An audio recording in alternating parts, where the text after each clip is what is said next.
Welcome back, welcome back, welcome back. I got my t-shirt on. This is from my merch store, Born Before the Internet. You can't see the bottom, but it says, my secrets are safe. So I did wash it and it's still holding up really well. I did change it in the store. It is now a big, juicy set of lips. Please take a look at it and let me know what you think. I don't know why I changed it, but I just felt that that was more in tune with me. If you want the cat version, I can put it back up. Let me know the diff.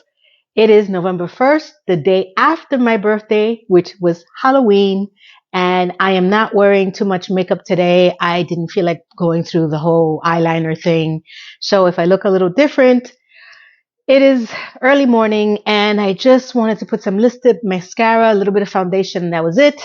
I can do a somewhat almost get ready with me, but I'll do that tomorrow morning when I record for my next video. How about that? Why don't we do that? So this is me somewhat without makeup. So I want to first thank everyone who wished me amazing, beautiful, happy birthday wishes. Thank you. To answer some of the questions, I didn't do anything. I stayed home. I was editing. I'm like doing just different things for my website. I'm trying to develop a website. So it was just work. There was actually no trick-or-treaters by me either. So I don't know what's going on. It's been like that for a few years now. I don't know if trick-or-treating is even a thing anymore, which is kind of sad if you really think about it. But I didn't really do anything. I think I'm going to have more a different time next year when I'm, closer to my son. So I'll record that when I have an actual party or something like that. What else? It was pretty quiet. So I hope you all enjoyed your Halloween. This is it. We are in the holiday festivities. The New York City Rockefeller Center tree is coming. The ice skating has already commenced. The Bryant Park Winter Wonderland has been put up. It's holiday season time and we're almost at the end of the year. So I hope everyone enjoys the rest of the next couple of weeks. I hope Thanksgiving works well for you and that you are with your loved ones and your friends. I'll be recording all through till New Year. So thank you again for all your wonderful well wishes. We are now getting into Sex and the City, the original series. This is going to be episode 12. La Douleur Exquise. I butchered that. I promise you when I get into the next scene, I will say it properly. But it's in translation, the exquisite pain. In this episode is where I think that we changed. It was written by Oli Levy and Michael Patrick King. I don't know who Oli Levy is. This is the first time I'm seeing his name come up as one of the writers.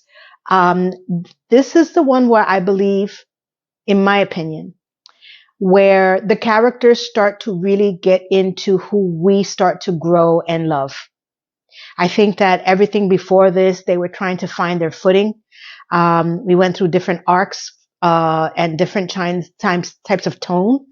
But I think that right after this one is where we start getting into the more deeper, more darker, more painful, some funny. And I think this is where the characters really start to develop on their own footing. Because, when I was watching this in 1999, this episode was the one that I was crying and cheering at the same time. And as I rewatched it so many times afterwards, it kind of triggered some things in me because some things happened to me almost similar to what happens to Carrie and Big. So, are you ready? Are you ready for the transfer, for the change? We get to see, number one, what we were doing in 1999 with the AOL chat rooms. You remember AOL? Remember the chat rooms? You remember when you can find any niche, any fetish, anything in these chat rooms, and we went ham, okay? People don't understand how crazy it was to be out on the net and just being able to speak to anybody. Don't know what they look like, but we had a free for all, okay? We get to find out what happens when the mayor closes down the sex shops and they end up in our food. literally. hmm We get to see a version of Buster Brown shoes. And anybody who remembers Buster Brown shoes was huge in my generation. You couldn't walk past any place without being a Buster. There's a version of Buster Brown shoes in here that I will never look at Buster Brown ever the same again. And it just happens to be tied to Charlotte. hmm We get to understand what it means to have a fetish that goes awry. And when a fetish becomes an illness. And of course, that happens to poor Miranda. Last but not least, we get to see what happens when you buy McDonald's as a pseudo French cuisine and it gets thrown against a television set. Mm-hmm. Guess where that happens? Carrie and Big. Are you ready? You know what's next. Stay tuned and thank you everyone for subscribing. And if you haven't yet, because I still see you, take a chance. Subscribe. It's gonna get good. Who doesn't want a little sex with their meal? Well, apparently we get it. We are introduced to the S&M version of a New York City restaurant because this restaurant is being PR'd by Samantha's company. And apparently, it's full of sex. This literally puts the sex and Sex in the City. Yeah, baby. Oh my God. So as we go through the variations of different S&M paraphernalias, we have Carrie and Miranda, who is, standing there wondering when this is what happens when, the mayor shuts down all the sex shops. It actually shows up in your food. Okay. Then we are introduced to Mistress Samantha, who's outside at the, what is it called? The people that, bouncers. And she is, the one with the whip. And she is letting, Charlotte pass through the people. And she's like, let her through. I'm like, I love you, Samantha. You're so missed. And she looks at Charlotte. She goes, honey, what are you wearing? If the invitation said kink. And she's like, I kinked my hair. And Samantha's like, oh my God. And I'm like, really? Don't play yourself. You're a little more kinky than you like to be let on. So she lets her in. And as we are, let in, we have Stanford who shows up and he says, I think I know where I'm bringing my mother for my next meal. I would have paid to see that. Would have paid to see him do that. It would have been hysterical. Oh my God. So as we're being seated, and I say we because we're part of this journey on the S&M front, okay? We have the waiter who is dressed for the occasion. I cannot show it. And he is giving drinks to the women at the table. And he doesn't get one of the drinks right, which happens to be Samantha's, where she ordered a martini with an olive, and she proceeds to spank him, literally, as he sticks his buttocks out to be spanked. And everybody's like, Miranda's like, what do you tip for that? So here's the gist of the scene. Samantha says this is very healthy, that these people have jobs and they pay their bills. It's just that they are putting it out there for everyone to see. And she wants to know what is Charlotte's fetish. And Charlotte's like, I don't have a fetish. Yeah, you do. Yes, you do. Liar, liar. Pantaloons on fire. Okay? So it's time for Carrie to make her exit because she wants to go and see Big because he's flying off to Paris for a week for work. And, Stanford is like, no, you need to sit down. And she's like, no, I'm leaving. So Samantha says, hey, why don't you go and visit him? And she offers her mistress paraphernalia.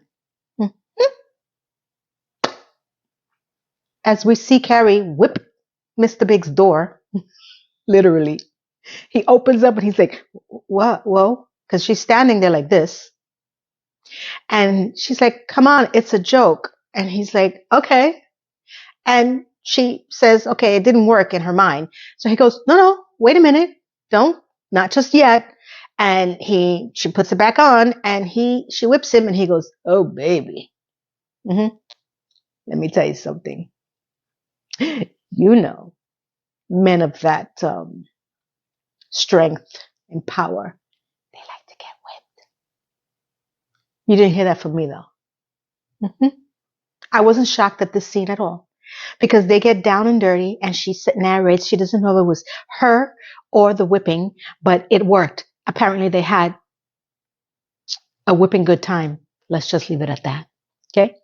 Let's get into our another fetish, which is now Stanford, who is in one of the old style chat rooms. I have never been in one of those chat rooms. It's called Sexpert, but I've been in enough chat rooms that didn't have the word sex in it to know that they have very odd, strange names in these rooms. You know, if you were there back then, tell me what was your name. Because I've seen some of the names in your actual YouTube. None of them are filthy, but I do wonder. Yeah. So he is named, what is it? Rick 9+.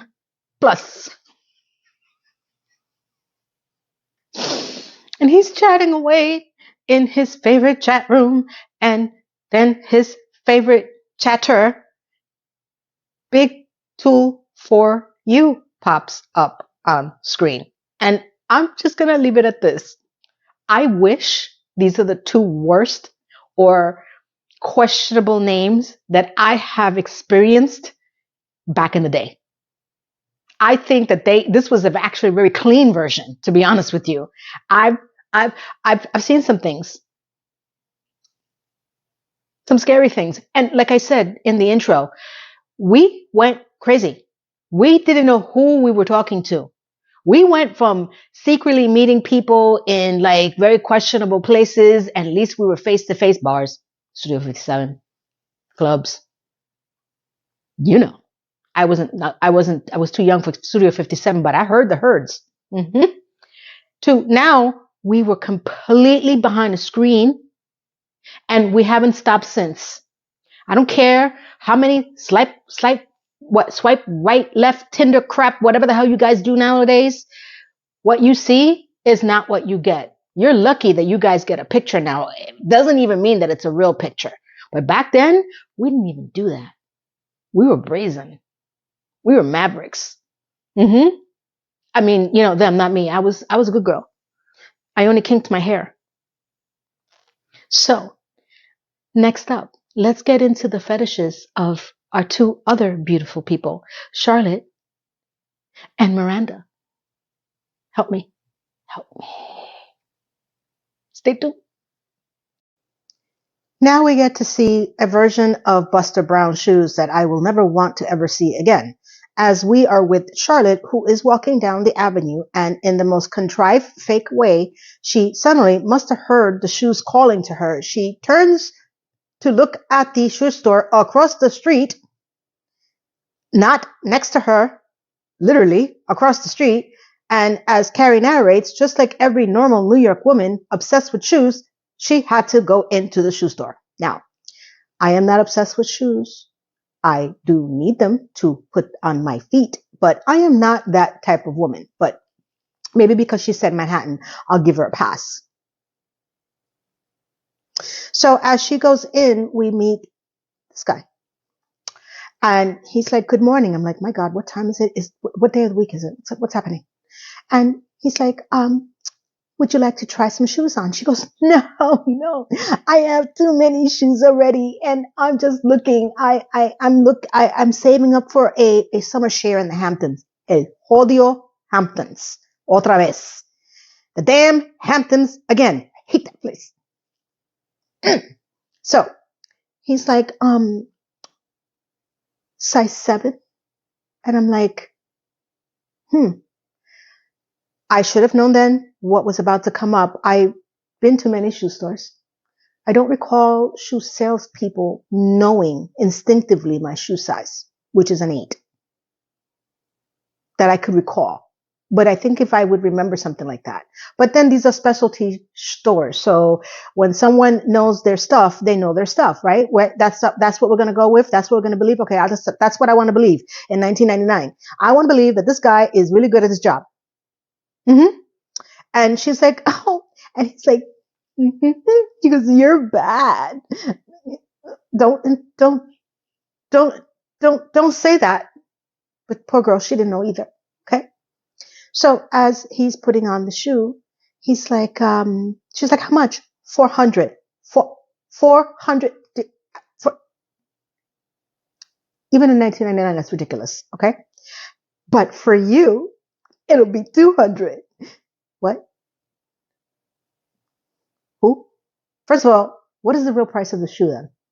Because if you can mark it down 50% from a $400 bill, what's the price of the shoe? She's like, why? Well, because you're going to need a nice pair of shoes for the summer Hamptons. Okay. She's so happy. His name is Buster. Buster. Mm-hmm. Next, we get Miranda, who is outside reading or looking for books. You know, I remember this. I remember when bookstores would actually put their books outside on the street and you can just rummage through it. I haven't seen that in a while, but I haven't been in the city in a long time either. It was really on the Upper West Side. Like, it was in the Village too, because I lived in the Village for a while. But I don't remember, or if anybody is still down there, do they still do that? This is pre-Amazon, obviously. Okay. So she is rummaging through the books and she meets Jack. And I have to say, Miranda looks really pretty here. I don't know who did her hair and makeup, but for this scene in particular, I really liked the way Miranda looked. She looked really nice. And, you know, they're flirting. They're talking about the books that they've read and the books they're going to read. And, you know, as Carrie narrates, when Miranda was there, she picked up some book and Jack picked up her. Nothing nefarious yet, because it's normal to meet people. Remember, this is pre-internet. We were just getting into the chat rooms. This is when we thought that we would meet people on the street and they were normal. No background checks. Nothing. The good unsafe days. Oh, how I miss those. Next, it's the day after Mistress Carrie visited Big. And as he's packing to go to Paris, what she thought was for a week, she's like, I'm going to miss you. And he's like, well, when I come back in a week, you can actually sit here and watch me unpack. So she did her mistress duties and helped him pack one item in his bag. And she goes, there, are you happy? He goes, uh-huh. And she's like, hey, she gives him a kiss, whatever. Hey, Charlotte is thinking about doing a summer share in the Hamptons. Do you want to get in on that, or we have other plans? And he's like, I don't think I'm going to go. I'm going to make it. And she's like, why? He goes, well, because I may be in Paris for the summer. And she's like, really? For how long? I don't know, maybe 7 months or a year. She's like, what? And I'm like, that's more than the summer. And she's like, wait a minute. She goes, how long have you known? He goes, I don't know yet. Nothing is definite. I'll know more when I come back from this trip. And she's like, but how long have you known? He goes, it's been in the works for a while. Okay.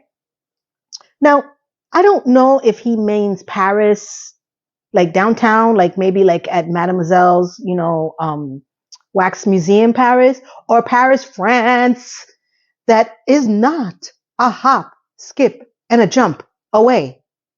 So this is where I say it starts to change. Because as he's rambling on, he goes, I will know more. Please stop. Don't get carried away. You remember that line in the movie when they were going to get married and Samantha says he finally got carried away? Yeah, it came back full circle. Knocked her upside the head in this one. And I'm just staring at her and I'm like, I'm giving you my reaction in 1999 while my girlfriends are sitting there. Because this episode they hadn't seen yet. So we're just sitting there and we're like, what are we getting ourselves into? I haven't blinked because I'm just standing there. And this time I'm taking Carrie's side. I'm like, you son of a gun. I'm being nice. Next, we get to see the full reaction of Carrie when she tries to explain this to the girls at our favorite diner. Mm-hmm. They do. What happens when men think we means we and their penis? Well, we find out because now Carrie is at the diner with the girls and she's very upset. She's upset because he's looking at her as he's telling her that he's leaving to Paris and she wasn't even a factor in the decision. And Charlotte is trying to say, hey, listen, don't get too upset with this. You can work this out. You can go there. He can come here. And she's like, that's not the point. The point is that I wasn't even part of the decision making. And I totally agree with her. And just so in case I start to cry, which I already started, something like this happened to me. Okay.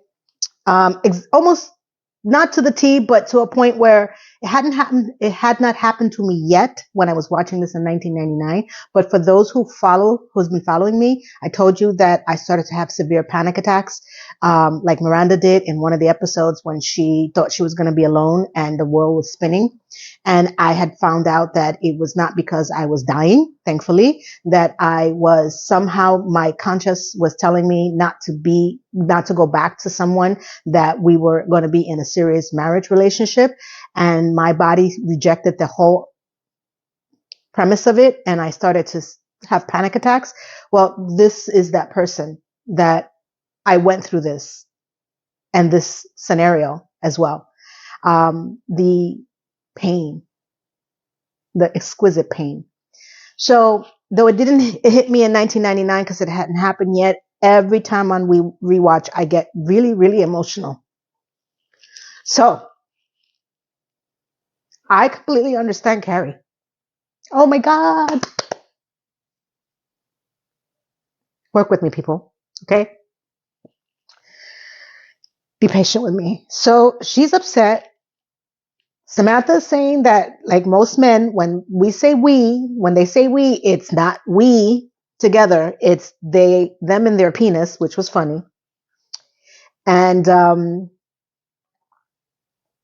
going to keep this short because there's too much. So for Carrie, she realizes that she's back in this again. Okay. With Big, where he's all over her 1 minute and then the next minute he's pushing her away. And I don't know how I'm going to re-edit this. I don't know how I'm going to record this because I can't record this. I'm not going to re-record this. So these are my feelings.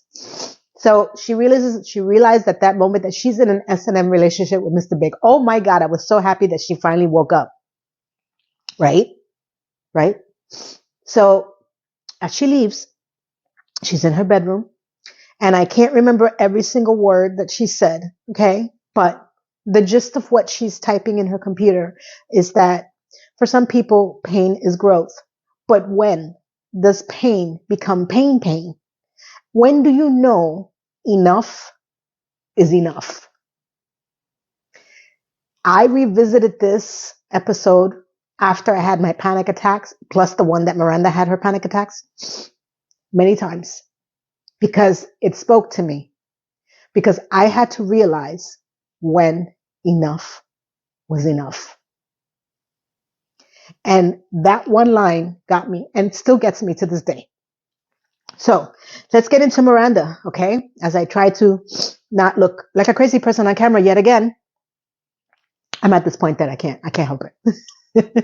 So Miranda's on her date with Jack, the innocent man that she met at the bookstore outside. So we thought. And as they're walking and talking, he wants to show her where Mark Twain used to live when he wrote the novel, Huck Finn. Actual place, private property. And she's like, oh, that's nice. And he's like, yeah, let's go in. And she's like, but this is private property. He goes, yeah, I know. Did I know then what I know now? No. So as they go into the vestibule, I guess like a little hallway, I would love to go there. I got to find that place. I know it's private property, but I love historical places like that. Like there's just so many hidden nooks and crannies in New York. It's amazing. So as, he's there looking at her, she's very forward and she starts to make out with him. And as they start making out, he pushes her against the wall, and apparently he wants to have relations with her. As Carrie narrates, Miranda is telling him, no, no, no, we have to stop. Someone can see us. He goes, I know. Carrie narrates that he opened up another door for her. And that door is, I like to have sex in places that I can get caught. I still didn't understand the full girth of this, but we will. All right. Next scene we're going to come up to is what happens when you drunk call your boyfriend at night. I'm going to get cleaned up. So when you see me on screen, back again, I will not be a blubbering mess. I promise. So stay tuned. What happens when you drink too many Cosmos at home? Let's find out. So, as Carrie narrates, since her main man was out in France, she had time to have drinks with her second man, Stanford. And as Stanford is sitting there, he's saying, very jittery, I have something to tell you and I don't want you to judge me. And she's like, who am I to judge? I had bangs in the 80s. I had bangs in the 80s. I have bangs now. Maybe not the same bangs. I think I have a visual. So he says, I'm having cyber sex on the internet. And she's like, is this the part I shouldn't judge you? If only we knew then what we know now. That was nothing. He's like, I'm chatting with this guy and, he wants to meet. And she's like, all right, let's break this down. I actually gave her a lot of credit because she actually listened to him and actually gave him some information and some critique and some helpful. Well, she gave him help. Okay. And he's like, my name is, Rick 9+.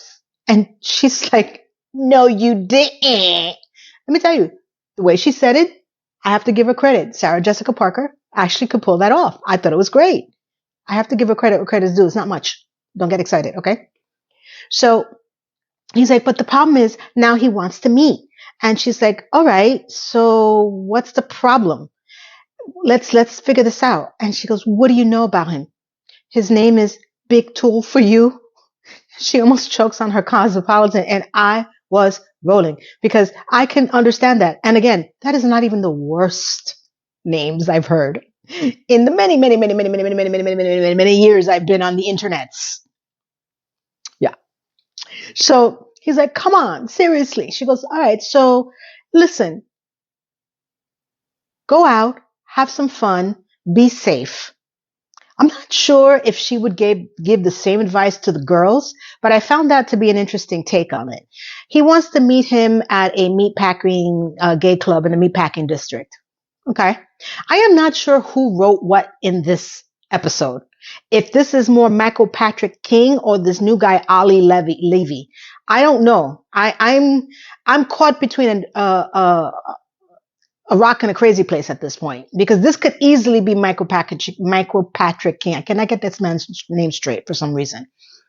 So he's like, well, what if I meet him? He says that he's really, really ripped and really, really hard. And he's like, all this other stuff. He's really gorgeous. She said, well, are you really Rick 9+? He's like, I'm so getting what you're saying. You don't even know. Catfishing wasn't even a terminology back then. Okay. So as Stanford is gone, she has made the conscious decision in her drunken haze to call Mr. Big. He's in Paris. And as he picks up the phone, she's like, hi. And he's like, it's 5:30 in the morning. She goes, yeah. And what do you want? Mm-hmm. And she goes off crazy on him. She goes, I want to know, and I'm paraphrasing. I'm trying not to get emotional. I want to know when you were going to tell me about this whole moving to Paris thing. Because I think about you all the time. I think about what you're thinking, what you're doing, what you're saying. No, correction. I think about us all the time. And you don't even put me as a factor in your decision making. Okay? This is what I could remember, that she's screaming and hammering at him. And his face and his frustration, he's like, have another cocktail. He goes, it is 5:30 in the morning. I'm tired. She goes, you're always tired. You're an old man. Sorry, but I had to laugh. Okay. You're always, running. And she's going off about, you're always going here. You're going there. You're calling a freaking cab. She went crazy at him. And this is not fake us. This is real us.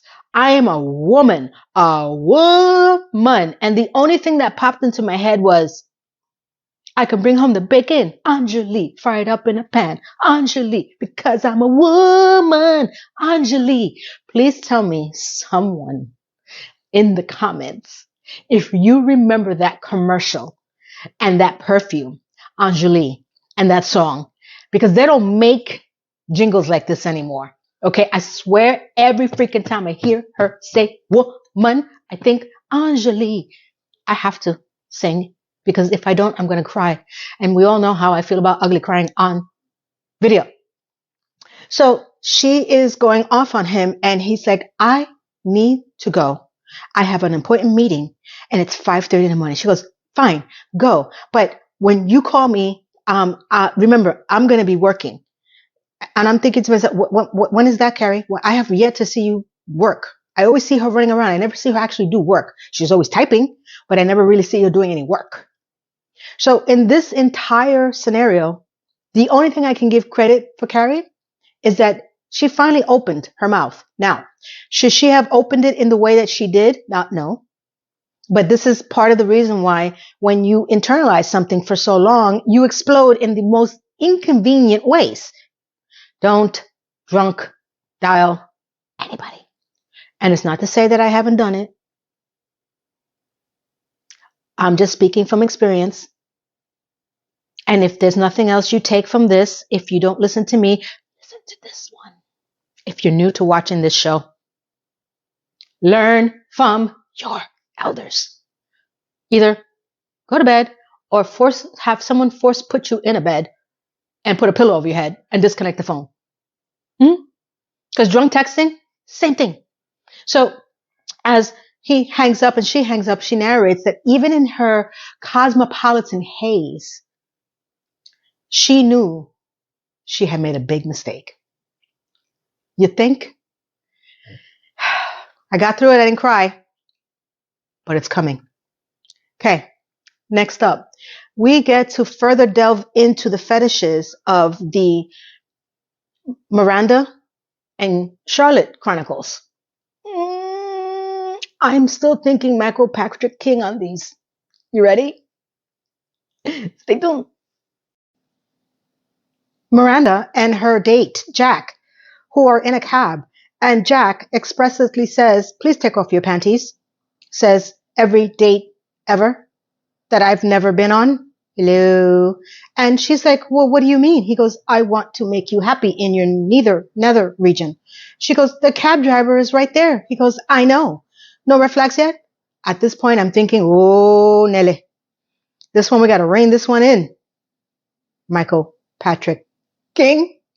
And she objects very lightly. And as he is making her happy, she's very happy, not caring that she just said the cab driver was right there. And the cab driver looks behind and she goes, yes, take 9th Avenue. If you were afraid of being caught, shouldn't you have been a little bit more quiet, Miranda? Stay with me. I'm just saying. Next, Charlotte and Buster Brown. Oh my God. She's back at the Buster Brown. And that's not really his name, but his first name is Buster. So he's coined the phrase Buster Brown. And she's trying on a new pair of leather sandals from Italy. And he's like, oh, they look amazing on you. And she's like, how much? $500. And she goes, oh my God, no. But for you, for free. So she's like, no, why? He goes, well, because a beautiful foot needs a beautiful shoe. And she's like, but why are you doing this? Because it needs to be rubbed. He wants to rub her feet for $500. Please understand the words that are coming out of my mouth. We went from 50% off to rubbing your feet. Who did this happen to in the writer's room? Who? Explain me. Talk to me. I've heard of foot fetishes, but this is wow. This is a fetish that I couldn't even understand. Okay. And as he is rubbing her feet, she is now walking outside with the girls, Miranda and Carrie, in her new rubbed foot shoes for free.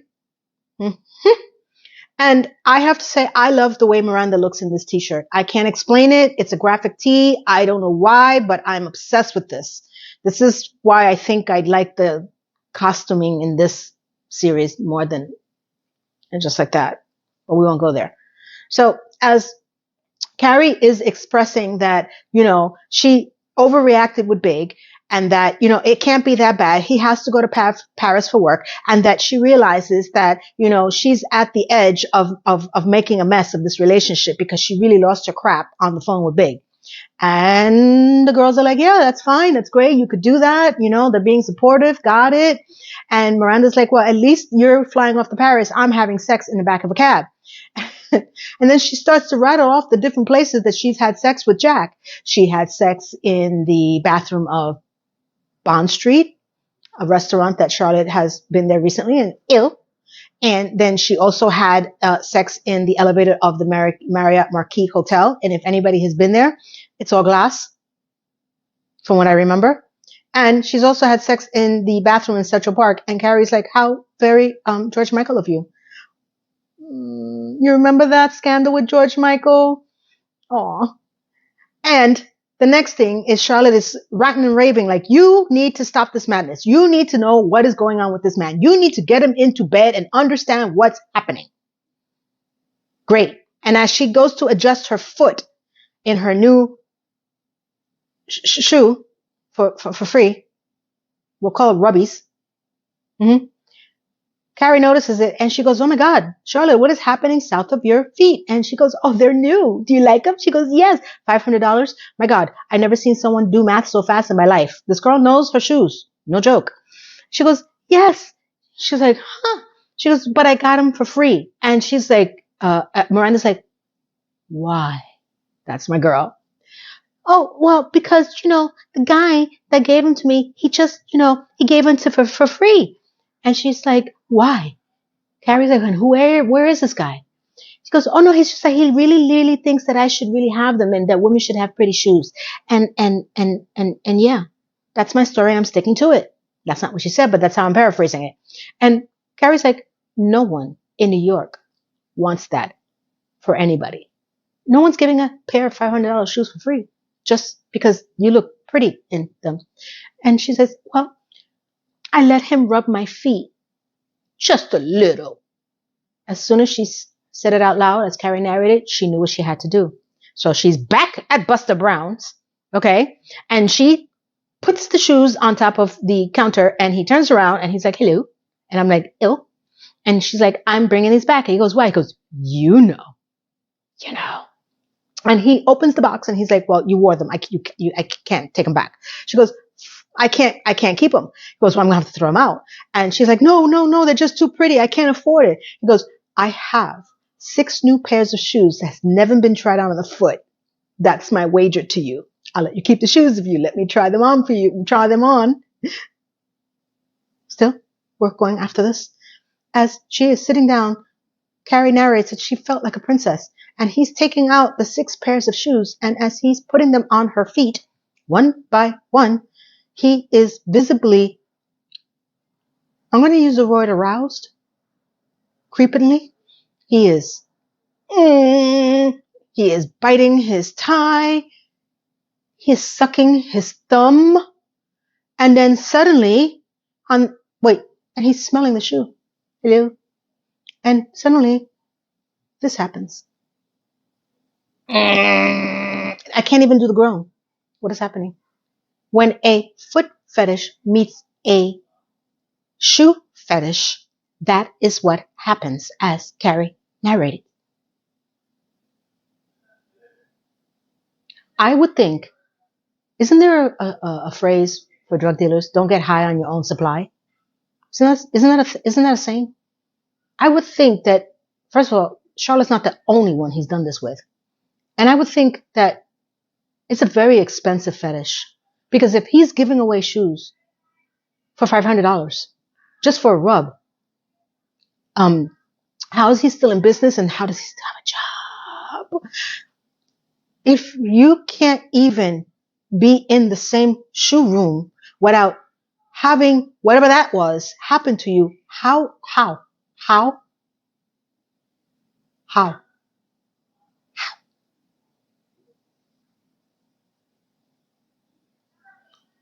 I would love for someone to tell me if this has happened to you.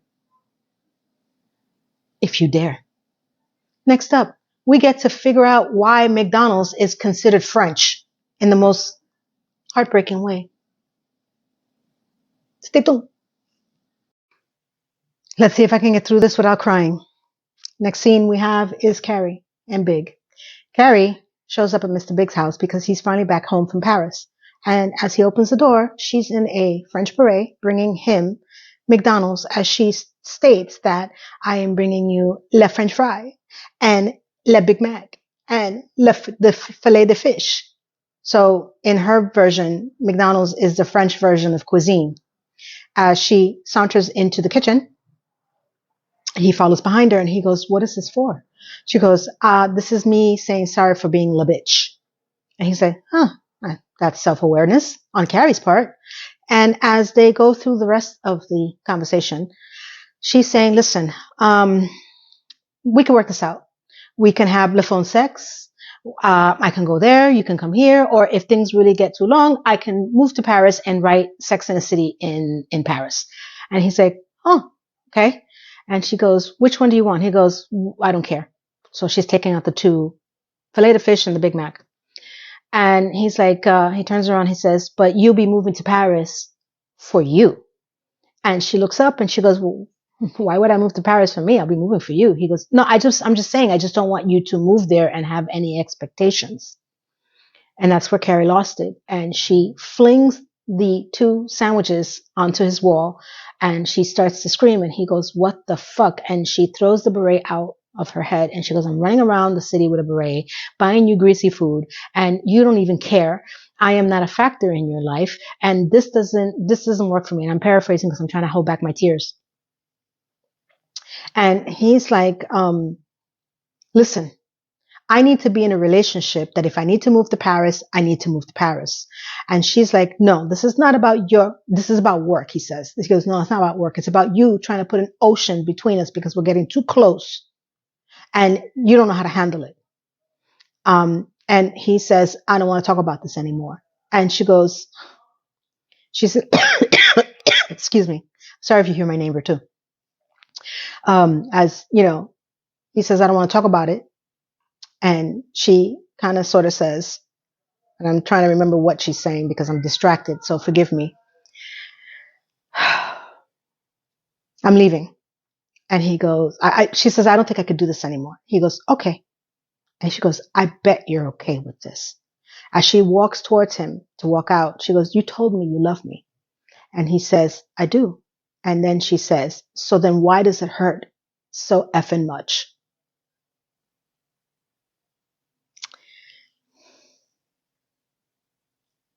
So the next scene you have, she's walking towards her brownstone. And, she's saying in her narration that it was her fault. Even though Big may have had the whip, she's the one who tied herself up.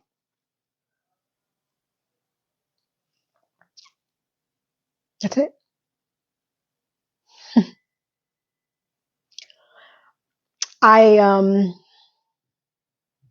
Let's get into the rest of it, which is now Stanford, because we finished Charlotte. God help her. I'm trying to bring some laughter back into this because I don't want this to be so emotional. Now we have to meet Charlotte. I'm sorry, we have to meet Big Tool for You. I love this. I'm glad that they kind of like paired it off.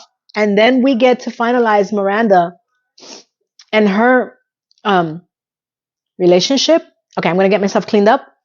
We're going to come back. We're going to tail end the 3 left. And then we're going to try to do an epilogue. And if you're enjoying this, or you feel for me, or this resonates with you in any way, you know what you could do? Subscribe. Stay tuned. Let's get into the final arcs. Stanford is meeting Big Tool for you at the club in the gay club in the meatpacking district. And as he starts to walk in, the bouncer says, take off your clothes, pretty much. And he points to the mandatory garment check. You can only go in there with underwear only. Stanford started to panic because he thinks in his mind, as Carrie narrates, that he hasn't been seen in his underwear since 7th grade gym class. And the guy's like, well, what's going to be? And he looks in and there's just a sea of men in their underwear. Now, I need to ask anybody who has been living through this before, was that really a thing? Did they have clubs like that where people were just in their underwear? Not just for the men, but for the lesbian women? Because I can tell you as a straight woman, we didn't have those clubs. There would have been a riot. Are you crazy? We had no self-control. So he had made the decision that he's going to take off his underwear at the underwear check room, I guess. The next scene we have is Miranda, and I don't know what's happening here. This is way beyond a fetish. I could have dealt with Buster Brown, but this, she's in the bedroom of Jack, and she realizes how happy she is that she's finally going to get him into a bed, not a cab, not a car, not an elevator. And as they're about to get it on the bed, she realizes, as Carrie narrates, that his excitement was definitely for her. It wasn't for these odd places. Then she is able to let herself be free, something that she was not able to do before. Really? Are you sure, Miranda? As she's happily getting it on, she hears voices and she asks Jack, who is very focused. Let's just put it that way. She's like, who's that? He goes, those are my parents. She goes, they sound like they're coming in. Are they coming in? They came in. They came in. What is happening here? And the guy doesn't get off her. He gets off on it. As the parents are watching him get off on Miranda. Who did this happen to in the writer's room? Who? Oh. We're back to Stanford. Stanford has made it into the underwear only bar. And as he's at the bar, he's nervous. And then this cute guy looks at him. And I can just tell you this from this entire scene. I'm very happy for Stanford. Because as the guy goes up to him and looks at him and he says to him that, oh, I've never seen this underwear before. And I couldn't tell what it was. He says that he tells him he got them in France or something like that. They look like just plain old underwear to me. But I guess if you're at a bar and you know underwear, you would know that that's not an underwear they sell normally. And poor Stanford is like, big tool for you. And the guy's like, what? He goes, another beer for you? He goes, yeah. And Stanford is about to go out and buy him the beer. And the guy, pulls out his money from his money bags and says, I'm buying. And, as Carrie narrates, Stanford is very happy and that, even a brief encounter could make you feel wonderful. And I'm happy for Stanford because he's always putting himself down and people are always saying that he's ugly, because he doesn't look like Ed Harris. It's coming. So I'm very happy that he felt sexy and handsome for the time that he was, because that's very daring. Don't ask me to meet you somewhere with underwear. I'm just putting it out there right now. Don't. Carrie's in bed. It's 2 a.m. She can't sleep. The door knocks. It's Big. As she goes to the door and she contemplates whether she wants to open the door, she finally does. And as she narrates, there were no more words left. I feel like this scene was done with Aiden. I could be wrong, but I feel like this was an Aiden episode as well. Okay, we'll get there. As he lifts her up to take her to the bed. It's the next morning, and Carrie is narrating that after they made love, she realized it was over. And then she started to wonder, was she ever really in love with Big? Or was she in love with the pain? I'm not going to say anything yet. Big wakes up. He says, get over here. And she's like, no, go to Paris. I'm not going to come. And he's like, come to bed. And she narrates that she couldn't move. She felt like she was tied to the chair. This is the scene that got me. So he is going down the steps. She's looking out the window. And then he turns around and he looks up at her. And the reason is not because of this. It's because this is the exact thing that happened to me with the person that I guys told you about. Almost to the letter. Looked out the window. He looked up. He left, and I never saw him again after the breakup because I had to break up with him because I was having panic attacks. It was almost the same thing. So that scene got me. So she turns around, smoking her cigarette, and she narrates like, you ready? I'm going to see if I get it right. And just like that, she freed herself from Big. She untied herself from Big. And that she was finally free. But there was nothing exquisite about it. And just like that. That freaking phrase is everywhere now. Now it's like one of those things that you notice, like whenever you don't realize, let's say like a car. I think I've said this analogy before. When you want to get a certain color car, and let's say you want to get a red car, and then all of a sudden you see red cars everywhere. It's like now we're going to hear and just like that everywhere. Because I'm going to tell you, I've never noticed this catchphrase until this damn reboot. All right, guys, community. You see me ugly cry. I gave you a little bit of insight of myself. And now, next up is the epilogue. Tell me if you guys really like the epilogue. I like doing them. But if you want me to cut it out, if it's too much for you, let me know. Let me put myself together. Thank God I wasn't wearing makeup. Oh my God. What a crap show that would have been. Next up, epilogue. Stay tuned. Epilogue. I think that we are getting to a point where realizing how this all ties into the reboot and how it does not. Catchphrase is going to be thrown out everywhere, obviously, and just like that. I wish that the characters had remained as in depth and deep as this series starts to become. Like I noted in my prologue, that this is the moment where it starts to really turn around when it comes to the storylines and how they're written. I think pretty soon Darren Star leaves. I think he stays until the ending of season 2, which is coming up. And the writing really changes. I don't know who this Oli guy, but now I'm going to be paying attention to him. When is enough. For each one of us who's been in a relationship that was not the proper one, you kind of know even before you accept it. And as I said, for the ones who are younger and coming up now are in difficult relationships and you know inside internally enough is enough, listen to your elders, get out, because it's not worth it. It does not end like a fairy tale like this show does. It really truly doesn't. Okay. It's very rare and far in between. This took a lot out of me. I knew that it was coming. I didn't expect to still feel the same way that I did, but I am so happy that I do, because it still means that this show still has meaning, right? Because I can go back and rewatch, and just like that, and I'm going to throw up the same way I did for every single episode. And that's another feeling that I don't want to ever feel again. But I am kind of happy that I still have that pain. I still have that emotion, that emotional connection to actual good writing and storytelling. You know, that means a lot, because I could have easily just been like so pissed off about it and just like that and not go through this emotional moment here and here, right? That says a lot. That's what brings people back. I'm actually rewatching Friends. And I wasn't going to rewatch it because of Matthew Perry, because it was very difficult for me to rewatch it. And just so full disclosure, I didn't watch Friends at all until the 8th season. I didn't watch that show ever when it was on regular television. I just got into it in the 8th season, and I started rewatching it. Well, I started watching it when it was on, I want to say either TBS in the States or TNT. It's one of those stations that they just constantly rerun all of the episodes of not just Friends, Big Bang Theory. So I was able to catch up when I started to watch in season 8. And then by the time season 10 came along, I had already caught up with all the first 7 seasons.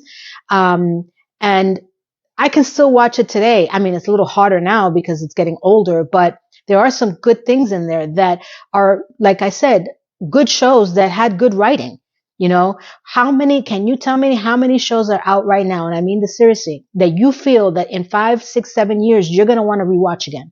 There's not that many. And that's why I was kind of happy that as much as I hate ugly crying on video, I watched this 3 times before I came on camera just so I can get the crying out of me, and it still didn't happen. So that is a telltale sign that I can watch this again when I get off camera and it's going to hit me the same way. And there's not many shows that can do that. And there's nothing else that we want to beg Hollywood, writers, actors.